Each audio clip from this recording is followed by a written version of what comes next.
Tai šį straipsnį aš noriu jums paskaityti ir, jisai pakeis ekonomikas, tas visas kreivės, reiškia visokius grafikus ir skaičius. Iškart pasakau, kad patikrinti šitų teiginių tikrumo neįmanoma, bet man pasirodė pakankamai įdomi informacija ir nusprendžiau ją pasidalinti. Tai yra kvantinis prabudimas, tai yra gidas į išpirkimo centrus arba kvantinės finansinės sistemos mūsų pasaulio revoliucionavimas. Taigi įsikibkite savo sėdynės ir pasiruoškite pasinerti giliai į finansinės revoliucijos pasaulį, kas krypsta, reiškia, į eterį, ir tai yra ne tik balansas jūsų banko sąskaitoj. Sveiki sulaukę kvantinės finansinės sistemos eros ir globalaus tranzito į vaivorykštinę valiutą. Tai yra auksų dengta mediumą, kuris, kaip sakant, iš naujo apibrėž jūsų turto supratimą. Nauja valiuta, kvantinės finansinės sistemos, vaivorykštinė valiuta. Ne LGBT, nemaišyti, nes LGBT yra ne vaivorykštės simbolis. Vaivorykštė yra ne 6 spalvų, todėl tai yra ne vaivorykštė. Taigi mes visi svajojame apie pasaulį, kur pinigai magiškai atsirastų mūsų paskyrose, mūsų sąskaitose, kada mums jų prireiktų.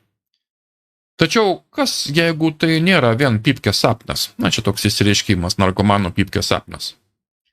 Tam tikrose Jungtinių valstijų dalyse ir aplink gaublį kvantinė finansų sistema galimai įgyvendins šitą sapną. Čia finansinės institucijos užtikrins, kad jūs turėtumėt prieigą prie fondų, kada jums jų reikia. Ir vis dėlto tai nebus vieno dydžio tinkančio visiems sprendimas. Pagrindžiant neatskleistais kriterijais, kiekvienas individas gaus įvairias kintančias sumas pinigų. Dabar prieš jums pradedant žibančioms akimis įvaizduoti trilijonines išmokas, yra toks vienas cinkelis. Kol kvantinė finansinė sistema yra sukurta padaryti jūs turtingesniais, ji veikia ant ekvilibriumo arba ant balanso modelio. Tai reiškia, kad jeigu jūs sukaupėte, tarkim, 300 milijonų, jūs galimai negalėsit uždėti savo rankų ant visos sumos iš karto. Priežastis – įsitikinti, kad visi gautų savo sąžiningą dalį. Galų gale sistema nėra nėra skirta kurti monopolijoms ir demokratizuoti turtą. Jinai yra skirta labiau negu monopolijoms kurti. Taigi kaip tai veikia? Finansinis pasaulis yra tranzite iš apčiuopiamų pinigų į skaitmeninius debesų pinigus. Jūsų turtai nebus kaupiami saugyklose, tačiau sklandys skaitmeninėje realybėje. Tokenai bus nauja valiuta, kurie bus pervedami į personalinės ir kompanijų sąskaitas kaip pagal poreikį. Tai yra tarsi turėti pinigus banke be palūkanų. Surišant visą tai su kvantiniu internetu. Pinigai įeina, pinigai išeina, gaunat momentinius mokėjimus. Tai yra finansinis šokis pritaikytas moderniam amžiui. Kvantinė finansinė sistema veikia tarsi taupomoji sąskaita, tačiau su kvantiniu posūkiu. Tačiau kaipgi dėl saugumo? Šiam narsiam naujam pasaulyje tai nėra susiję tiesiog su turto kaupimu, bet tai yra susiję ir su jo apsaugojimu. Kvantinė finansinė sistema leidžia turėti iki 4 beneficiarų vienoje sąskaitoje. Mažamečiai savaime suprantama yra ribojama atidaryti sąskaitas, tačiau nepergyvenkite. Jų sergėtojai gali atidaryti sąskaitas jų vardu ir kai įvyksta sveikatos krizės, šitos sąskaitos užtikrina, kad beneficiarai turi stipendijas tam, kad save išlaikyti. Tačiau su didžia galia arba turtu ateina didelė atsakomybė. Šis tranzitas į kvantinę finansinę sistemą ir paveldimą jo naudą nėra nemokamas visiems. Neatskleidimo susitarimai labai atlieka didelę rolę šitam landšafte. Jeigu jūs nesusipažinę esate su neatskleidimo susitarimais, pagalvokite apie juos kaip apie auksinį bilietą į šią kvantinę realybę. Tai bus, kai tik jūs tapsite ultra aukštų pajamų ir vertės individais, kokiais jūs iš tikrųjų ir esate. Iš tikrųjų esate kaip gyvi žmonės, bet turbūt šitą temą ne čia. Yra specifikos, dėl kurių jūs negalite, kaip sakant, per daug blevizgoti. Diskutuojant mainų, kaip sakant, kursus ar procedūras, jokių būdų negalima diskutuoti. Socialinės medijos pokalbiai arba įprasti pokalbiai gali įmesti jūs į karštą vandenį. Šitie neatskleidimo susitarimai turi ausis visur.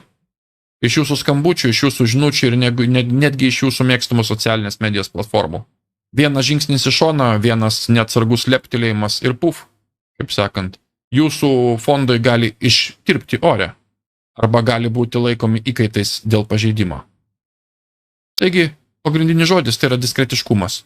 Neatskleidimo susitarimai gali jaustis tarsi grandinės, tačiau jos yra ir jūsų skydas.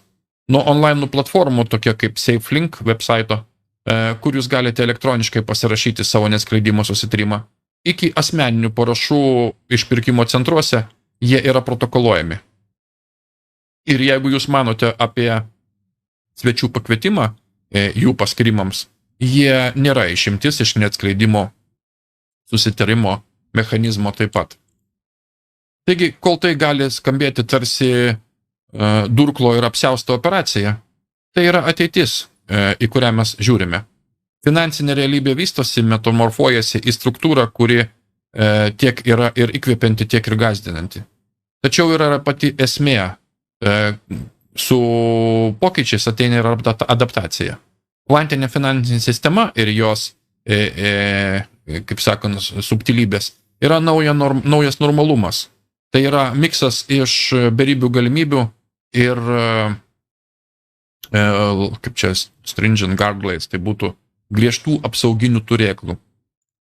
Taigi, koks yra tikrasis reikalas su kvantinė finansinė sistema? Kol pinigai savaime yra tik tais įrankis, neutralius subjektas be emocijų, tai yra sistema aplink, kuri suteikia jiems galią. Įvedame vaivorykštinę valiutą, naują auksų dengtą stebuklą, kurio daugelis laukia ir kuris bus ramstis šitam naujam finansiniam amžiui. Grožis kvantinės finansinės sistemos yra jos decentralizacijoje. Įsivaizduokite pasaulį, kur jūsų sąskaita užsipildo kas kartą, kai jums baigėsi pinigai. Sistema, kur yra tokia pažangi, kuri priklauso nuo to, kas jums priklauso, ji nusprendžia, kiek jums reikia išmokėti. Taip, jūs nesat sukurti lygus šito naujoje eroje, niekados visi nebuvo lygus. Jeigu jūs manote apie, kaip sakant, įsiveržimą į savo lokalią atšaką, depozitavimo trilijonų banknotų ir laukimo 100 milijonų išmokų, pagalvokit iš naujo. Sistema yra pastatyta taip, kad užtikrinti turto ekvilibriumą arba balansą. Niekas neišeina iš jos triljonieriumi, tačiau niekas iš jos neišeina ir tuščiom rankom. Įdomu, kad visa operacija gali būti talpinama debesinėme subjekte, tokiam kaip, žinomam kaip debesis. Tokenai būtų transakcijų širdis, be jokio vargo pervedant turtą iš asmeninių į korporatyvinės sąskaitas. Kai finansinė kvantinė sistema veikia labai darniai su kvantiniu internetu, pinigų judėjimas patampa toks lengvas, kaip spragtelėjimas pirštais. Tačiau atsiminkite, tai nėra magiškas palūkanas atnešantis reikalas, ji veikia greičiau kaip taupimo saugykla. Mažamečiai negalės tiesiog atsidaryti savo sąskaitų, bet nepergyvenkite, jų sergėtojai gali atidaryti, kaip sakant, sąskaitas jiems. Jeigu nenusakoma atsitiks ir jūs susirgsite, jūsų kvantinė finansinė sistema užtikrins, kad jūsų beneficiarai gautų nuolatinį fondų tekėjimą, įsitikinant, kad jais yra pasirūpinta.